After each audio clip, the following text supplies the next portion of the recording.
Hey guys, this is Dr. Hub. In case you haven't subscribed, please do subscribe for updates. Let's look into the gastrointestinal hormones.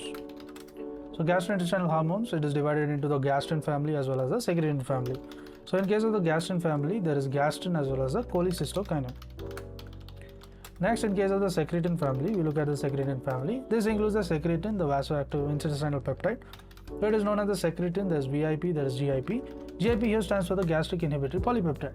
So there's a vasoactive intestinal peptide as well as a gastric inhibitory polypeptide. And then comes the presence of the glucagon. To learn and grow daily like this, please do subscribe.